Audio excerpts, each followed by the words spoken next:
जब किडनी काम नहीं कर रही होती तो हमारी बॉडी में किडनी का काम है वेस्ट मटेरियल बॉडी से बाहर निकालना। सेल्स का मेटाबॉलिज्म फास्ट होता है। वेस्ट मटेरियल की जो इम्पैक्ट है, उसका जो नुकसान है, किडनी से बचाने के लिए हम अपनी बॉडी के अंदर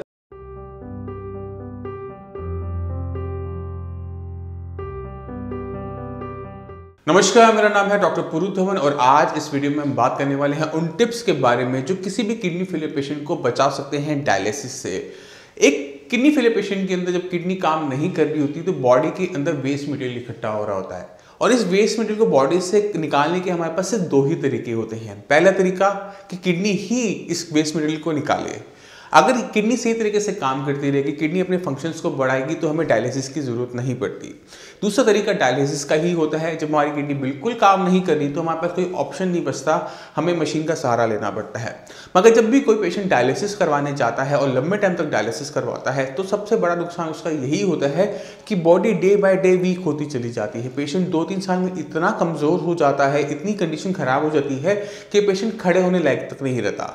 तो इसी वजह से जब हम अपने आसपास के लोगों को देखते हैं कि डायलिसिस से उनकी तबीयत सुधरने की जगह खराब होती चली जाती है, तो एक किडनी फेलियर पेशेंट के अंदर वो डर होता है कि हमें डायलिसिस नहीं करवाना। और वो कुछ हद तक सही भी है। डायलिसिस से अगर हमें बचना है, डायलिसिस हमने नहीं करवाना, तो हमारे पास एक ही रास्ता है, वो है अपनी किडनी की फंक्शनिंग को बढ़ाना। अब हमारी बॉडी में किडनी का काम है वेस्ट मटेरियल को बॉडी से बाहर निकालना, बॉडी के अंदर वेस्ट मटेरियल को कंट्रोल करना। अब इसको हम किस तरह से अपनी बॉडी के अंदर कर सकते हैं, इसको समझने की जरूरत है। अब समझने की कोशिश करो कि अगर हम अपनी बॉडी को क्लीन रखना चाहते हैं, साफ रखना चाहते हैं, इसमें वेस्ट मटेरियल इकट्ठा ना हो, हम इसे दो तरीके से कर सकते हैं। पहला तरीका ये है कि इसको गंदा ही ना होने दें। अब हम जो भी खाते हैं उससे हमारी बॉडी में वेस्ट मटेरियल बनता है, तो अगर हम अपने खाने पीने को सही तरीके से कंट्रोल कर लेते हैं, क्या खा रहे हैं क्या नहीं खा रहे, इसको सही तरीके से हम करते हैं, तो हमारी बॉडी में कम वेस्ट मटेरियल जाएगा। कम वेस्ट मटेरियल जाने का मतलब ये है कि बॉडी को उसको कम में निकालना पड़ेगा और हमारी किडनी को उसको मेंटेन करने में हेल्प मिलेगी। तो पहली चीज़ हम डाइट से करेंगे। डाइट से अपनी बॉडी के अंदर वेस्ट मटेरियल हम डालेंगे ही कम। तो हर एक किडनी फेलियर पेशेंट को पता होना चाहिए कि उसने क्या खाना है क्या नहीं खाना, क्या खाने से उसकी बॉडी में कौन सा वेस्ट मटेरियल जनरेट होगा, पहली चीज़। दूसरी चीज़, एक पेशेंट को क्या करनी चाहिए कि किडनी की फंक्शनिंग को बढ़ाने पे काम करना चाहिए। किडनी की फंक्शनिंग बढ़ सकती है, ये हम सब जानते हैं। मैं कोई एग्जाम्पल से समझाने की कोशिश करता हूँ। अगर एक इंसान अपनी किडनी दूसरे इंसान को दे देता है तो 2 में से 1 किडनी हो गई। मगर सिंगल किडनी होने के बावजूद भी उस पेशेंट के अंदर क्रिएटिनिन नहीं बढ़ता, यूरिया नहीं बढ़ता, पोटेशियम नहीं बढ़ता। अब ये खुद से सवाल करना चाहिए कि ऐसा कैसे हो सकता है। 2 में से 1 हो गई, 50% किडनी हो गई, फिर भी फंक्शंस उसके मेंटेन है, उसके लेवल्स मेंटेन है, वो ऐसे कैसे हो सकता है। ये इसलिए हो पाता है क्योंकि किडनी के पास अपनी खूबी होती है कि अपने फंक्शंस को बढ़ा लेने की। ये खूबी जो होती है किडनी की, ये हमें हर किडनी फेलियर पेशेंट में इस्तेमाल करनी पड़ती है। तो हम एक एग्जांपल लेते हैं। अगर आपका किडनी लेवल 4 है, इसका मतलब 60% किडनी नॉन फंक्शनल है, 60% तक वो काम नहीं कर रही, सिर्फ 40% काम कर रही है। अब जब ऐसे किडनी फेलियर पेशेंट के अंदर हम काम करते हैं जहाँ पे लेवल क्रिएटिनिन का 4 हो, किडनी 60% तक काम ना कर रही हो, तो जो 40% किडनी सही सलामत है, जो काम कर रही है, उसकी एफिकेसी बढ़ती है। अब जब वो 40% किडनी ज़्यादा से काम करना शुरू करती है, 60% 70% तक अपने फंक्शंस को बढ़ा लेती है, तो उससे हमें फ़ायदा क्या मिलता है कि हमारे जो लेवल 4 थे वो 2 हो जाते हैं, 1.5 हो जाते हैं, तो हमारे लेवल्स डाउन हो जाते हैं क्योंकि किडनी अब पहले से बेटर चीज़ों को फिल्टर कर पा रही होती है, बॉडी से बाहर एक्सक्रीट आउट कर पा रही होती है। तो हमने ये दोनों ही तरीकों पे काम करना होता है। बॉडी में वेस्ट मटेरियल कम डालना है, दूसरा हमने अपनी किडनी की फंक्शनिंग को बढ़ाना है। जब हम दोनों ही तरीकों पे काम करते हैं तो पेशेंट के किडनी लेवल डाउन होने शुरू हो जाते हैं। तो अब चलते हैं डाइट के ऊपर और समझते हैं कि किस तरह से हम डाइट को कंट्रोल कर अपनी बॉडी के अंदर किडनी के लेवल, यूरिया के लेवल को कंट्रोल कर सकते हैं। तो आपकी टिप नंबर 1 यही है, प्रोटीन फ्री डाइट। अगर एक किडनी फेलियर का पेशेंट अपनी डाइट के अंदर प्रोटीन की अमाउंट ज़्यादा लेता है, जैसे वो नॉनवेज ज़्यादा खाता है, चिकन, मटन, फिश ज़्यादा खाता है, तो उसकी बॉडी में प्रोटीन की अमाउंट ज़्यादा जाती है। अब ये जो प्रोटीन है ये बॉडी में जाकर कन्वर्ट हो जाता है क्रिएटिनिन के अंदर। प्रोटीन जाएगा आपके मसल्स में, वहाँ मेटाबॉलिज्म होगा और कन्वर्ट हो जाएगा क्रिएटिनिन के अंदर, और ये क्रिएटिनिन आपके ब्लड में इकट्ठा होना शुरू हो जाएगा क्योंकि किडनी इसे बाहर नहीं निकाल पा रही। तो हमने क्या करना है, अपनी बॉडी को कम गंदे होने देना है। तो हम क्या करेंगे, अपनी डाइट में से जितना भी नॉनवेज मटीरियल है उसको बाहर कर देंगे, जितना भी दालें हैं उसे बाहर कर देंगे, जितनी भी दूध की बनी हुई आइटम है उनमें हम बाहर कर देंगे। उससे हमें फ़ायदा क्या होगा, बॉडी के अंदर प्रोटीन कम गया। अब समझने वाली बात ये होती है कि हमारी पूरी बॉडी ही प्रोटीन की बनी हुई है। हमारे नेल्स, हमारी स्किन, हमारे हेयर, सब कुछ तो प्रोटीन का बना हुआ है। अगर एक किडनी फेलियर के पेशेंट के अंदर प्रोटीन नहीं जाएगा तो उसे नुकसान होगा, बिल्कुल होगा। इसी वजह से साइंस इंजीनियरिंग में जितने भी पेशेंट आते हैं हम उनको सजेस्ट करते हैं कि अगर आप अपनी डाइट में से प्रोटीन हम निकाल रहे हैं तो उसकी जगह में कुछ इस तरह से रिप्लेस करना होता है जिससे बॉडी के अंदर प्रोटीन की कमी ना हो। इस कमी को पूरा करने के लिए हम यूज़ करते हैं कार्बोहाइड्रेट्स, जो हमें व्हीट से मिलता है, हमें राइस से मिलता है, जो हमें सीरियल से मिलता है। अब जब हम कार्बोहाइड्रेट्स का इंटेक कर रहे होते हैं, अब कार्बोहाइड्रेट्स को अगर हम समझने की कोशिश करें तो ये छोटा मॉलिक्यूल होता है, बॉडी इसको अपने हिसाब से प्रोटीन में कन्वर्ट कर लेती है। तो अगर हम सही तरीके से डाइट ले रहे हैं, प्रोटीन को निकाला, वहाँ पे कार्बोहाइड्रेट रखा, तो बॉडी के अंदर प्रोटीन की डेफिशिएंसी नहीं देखने को मिलती, क्योंकि हम उसे रिप्लेस कर देते हैं कार्बोहाइड्रेट से। बॉडी उसको कैसे करती है, कार्बोहाइड्रेट को कन्वर्ट कर लेती है प्रोटीन में, तो बॉडी में कोई डेफिशिएंसी नहीं आती। अब चलते हैं टिप नंबर 2 जो हमें ध्यान में रखनी होती है। अब जो किटनिन है वो हमारी मसल्स में बनता है, तो किसी भी वजह से अगर हमारी मसल्स का मेटाबॉलिज्म फास्ट होता है तो मसल्स के अंदर किटनिन की प्रोडक्शन बढ़ जाती है। तो हमें कुछ चीज़ों से बच के रहना होता है, जैसे ठंड से बच के रहना। क्यों? ठंड से अगर आपको लगती है, आपको शिवरिंग होती है, तो मसल्स के अंदर किटनिन की फॉर्मेशन बढ़ जाती है। इसी वजह से हम अपने आप को कोल्ड क्लाइमेट से दूर रखेंगे। दूसरी चीज़, हमें अपनी बॉडी को फीवर से बचा के रखना होता है। अगर एक किडनी फेलियर का पेशेंट है जिसके लेवल 4 है किटनिन के और उसे फीवर हो जाता है, तो कुछ ही दिनों के अंदर उसके जो किटनिन लेवल है 4 से 10 तक पहुंच जाते हैं, 12 तक पहुंच जाते हैं। पेशेंट को एकदम डायलिसिस करवाना पड़ता है। यहाँ पर जो किटनिन बढ़ रहा है वो इसलिए नहीं बढ़ रहा है क्योंकि किडनी खराब हो रही है, कि इसलिए किटनिन बढ़ रहा है क्योंकि बॉडी के अंदर किटनिन की प्रोडक्शन ज़्यादा हो रही है। तो हमने अपने आप को फीवर से बचा के रखते हैं, अपनी बॉडी के अंदर किटनिन की फॉर्मेशन को हम आराम से कंट्रोल कर लेते हैं। तो इस चीज़ का हमने ध्यान रखना है।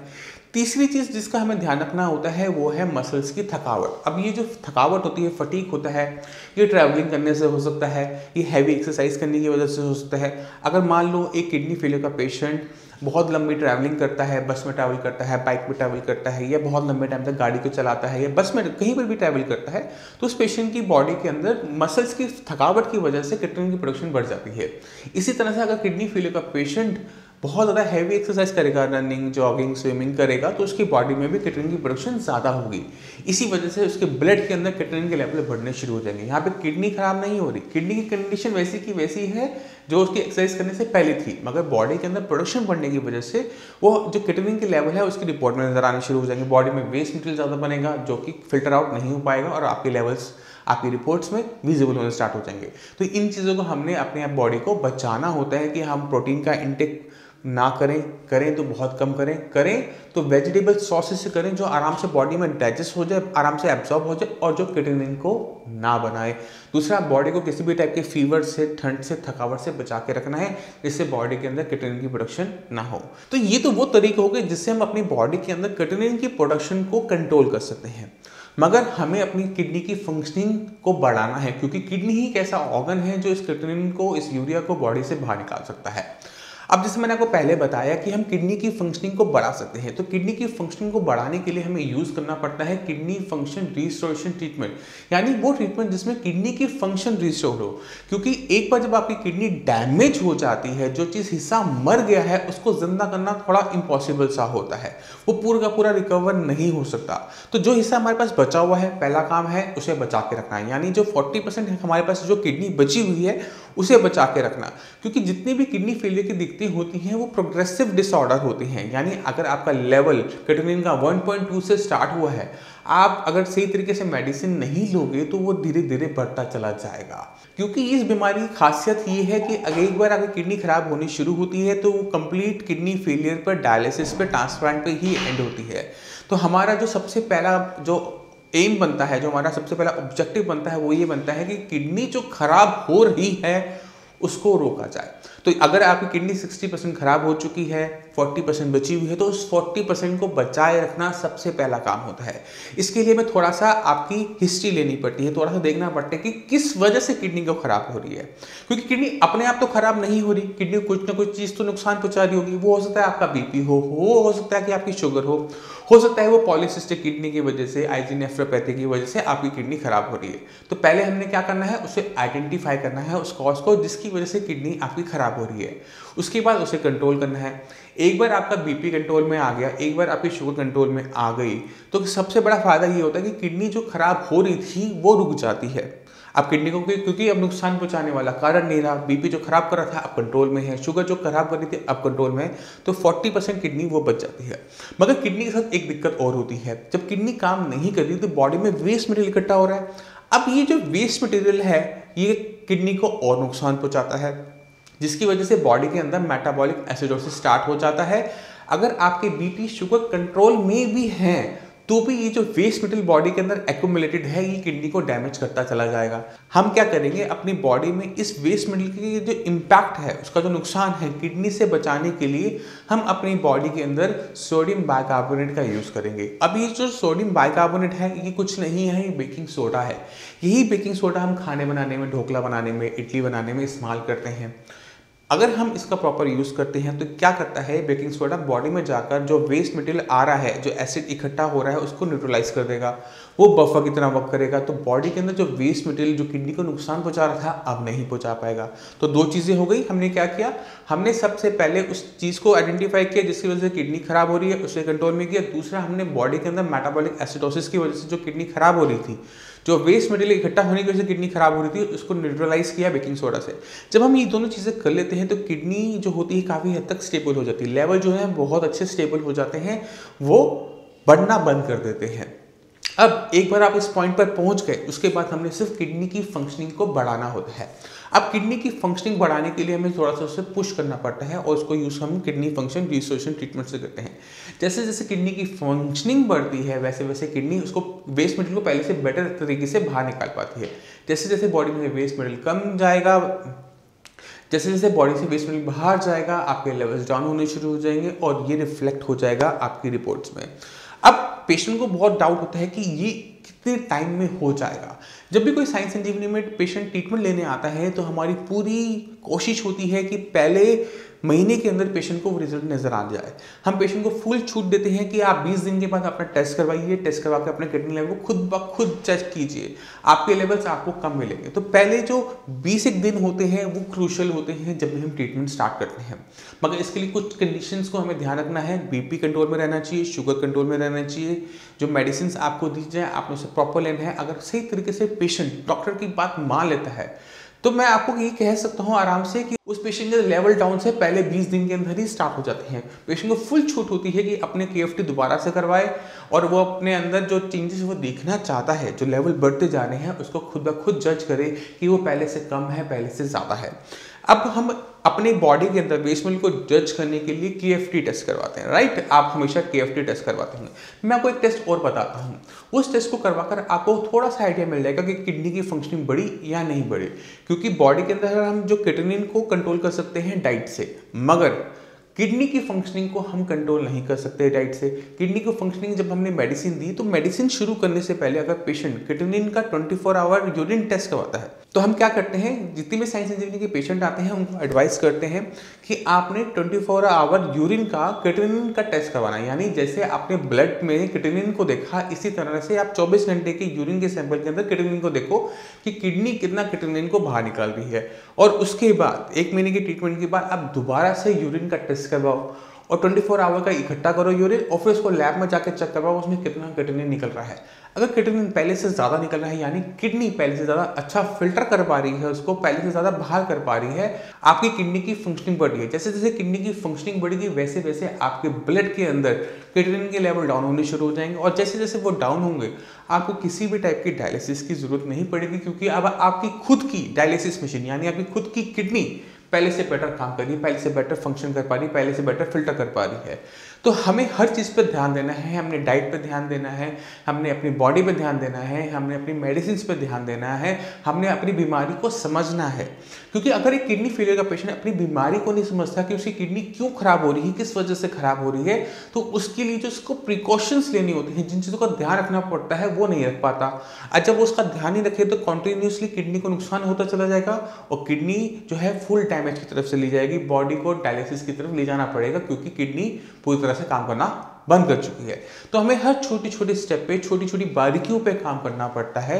और जब एक किडनी फेलियर का पेशेंट साई संजीवनी में जब आता है और हर छोटी छोटी इंस्ट्रक्शन जो डॉक्टर्स देते हैं उसे स्ट्रिक्टली फॉलो करता है तो पेशेंट के रिजल्ट्स देखने लायक होते हैं। अब मैं चाहता हूं कि आप पेशेंट की इंटरव्यूज देखें, कुछ उनकी रिपोर्ट्स देखें, तो आपको क्लियर कट आइडिया मिल जाएगा कि किस तरह से कुछ ही दिनों के अंदर लेवल डाउन होना स्टार्ट हो जाते हैं, कैसे आपके लेवल्स पहले से बेटर सुधरने शुरू हो जाते हैं, कैसे आपकी किडनी पहले से बेटर काम करती है।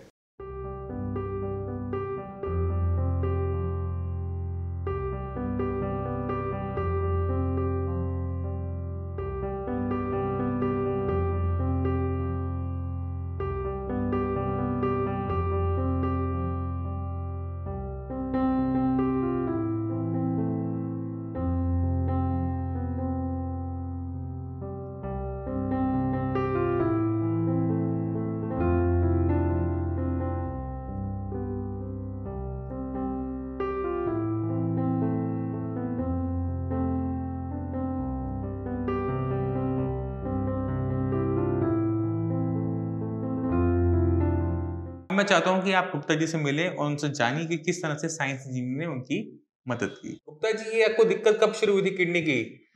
मेरे को किडनी की दिक्कत हुई थी 11 साल पहले। तब लेवल क्या थे? जब लेवल एक बारी तो 5.4 आ गया था। अच्छा। फिर मैंने देसी दवाइयाँ ली, काढ़े लिए, हाँ। तो 11 साल से वो मेंटेन चल रहा था। अच्छा। तो मार्च से मेरे को थोड़ा वो जंप करने लगा। अच्छा। पहले 2 के करीब रहता था क्रेटिनम, मार्च के बाद 3.5 हो गया। फिर मार्च से हर महीने आधा आधा पॉइंट बढ़ता गया। अच्छा, तो नेफ्रोलॉजिस्ट की दवाई खा रहे थे, नहीं खा रहे हाँ, थे? मैं एलोपैथी की दवाई ले रहा था। अच्छा, फिर भी बढ़ता जा रहा था? फिर भी बढ़ता जा रहा था। मैं डॉक्टर से बोलता था मेरा बढ़ रहा है, बोले जी और आपके सिम्टम ठीक थे, कोई बात नहीं। तो ऐसे बढ़ते बढ़ते 8.7 पे पहुंच गया। 8.7 हो गया था। ये यहाँ साइंस इंजीनियरिंग में आने से पहले की बात है। हाँ, फिर मैं 8.7 होने के बाद आपके पास आया था। अच्छा, वो अब आप आए थे, कब आए थे? अक्टूबर में? हाँ, अक्टूबर में आए थे, 45 दिन हाँ पहले। जी। तब था 8.6। तो डॉक्टर ने क्या बोला था? डायलिसिस के लिए बोला था? वो बोला था कंडोला बोलता है क्या कि वो फिस्टुला बनवाना बनाने के लिए बोल हाँ। दिया था। तो अब आपने 45 दिन का ट्रीटमेंट लिया साइंस इंजीनियरिंग का। हाँ अब लेवल कितने हैं आपके? अब मेरा 5.7 5.7 है। अब और बाकी बॉडी में क्या बदलाव आए? बाकी बॉडी में एक तो मेरे को थोड़ा सा भूख लगने लगी। पहले भूख नहीं लग रही थी? पहले भूख नहीं लग रही थी, और थोड़ा ना मतलब बॉडी में एक्टिवनेस आई है, ताकत महसूस कर रहे हाँ। हो? पहले ऐसा लगता था बस लेटा रहूं, बैठा रहूं, कुछ भी करने को जी नहीं चाहता था। तब आपकी बॉडी में ना वेस्ट मटेरियल, यूरिया, क्रेटिनिन बहुत इकट्ठा हुआ था। हाँ। उसकी वजह से मांसपेशियों में थकावट बनी हुई थी। अब जैसे जैसे यूरिया कम हुआ तो आपकी भूख भी खुलने लगी और मांसपेशियों में ताकत भी आने लग गई। ठीक है। इलाज से खुश हो? हाँ जी, खुश है। खुश है? मेरे लिए तो भगवान हो जी आप। ठीक है। बाकी जो किडनी के मरीज है उनको क्या कहना चाहोगे? बाकी यही कहना चाहूंगा, सबसे बढ़िया बात तो आपकी मेरे को ये लगी, ऐसा नहीं कि मैं और जगह नहीं गया, जो आपका बिहेवियर है, जो आपका बात करने का तरीका है, उससे आधी बीमारी तो वैसे ही दूर हो जाती है। अच्छा। और मैं कई जगह गया, अब जैसे डॉक्टर अटल बिहारी वाजपेयी का भी इलाज किया। अब मैंने कहा डॉक्टर साहब क्रिएटिनिन बढ़ता जा रहा है, तो छूटते ही मैं कोई भगवान थोड़ी हूँ। अब उससे ना आदमी का मन खराब हो जाता है। बिल्कुल। अब जैसे आपने, मैं पहली दफा आपके पास आया, आपने मेरे से बातचीत करी, आपका जो बिहेवियर लगा, तो उससे से मेरे को दवाई खाने से पहले ये लगा कि मैं सही जगह आ गया। चलिए, सबसे बड़ी बात तो वो होती है। इनसे पूछ लो बच्चों से, अगर मैं झूठ बोल रहा हूँ। मैंने नीचे उतरते ही कहा, मैंने कहा बेटा ये आदमी मेरे को, अब वो तो ईश्वर के हाथ में, दवाई लगे ना लगे, बाकी इनका जो बिहेवियर है ना, मेरा मन खुश हो गया। क्या पेशेंट में अगर होप होती है ना, हाँ, अब हमारे ठीक हो सकता है। जब आपका ये शुरू हुआ था तो मतलब आपने कहाँ से ट्रीटमेंट लिया था किडनी का? मैंने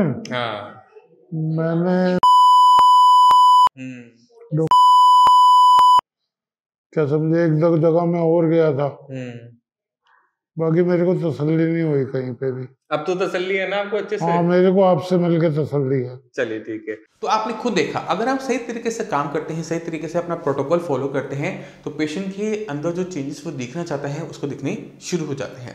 तो मैं उम्मीद करता हूँ इस वीडियो से आप काफ़ी कुछ समझ गए कि किस तरह से हम डायलिसिस से बच सकते हैं, किस तरह से डायलिसिस को हम अवॉइड कर सकते हैं।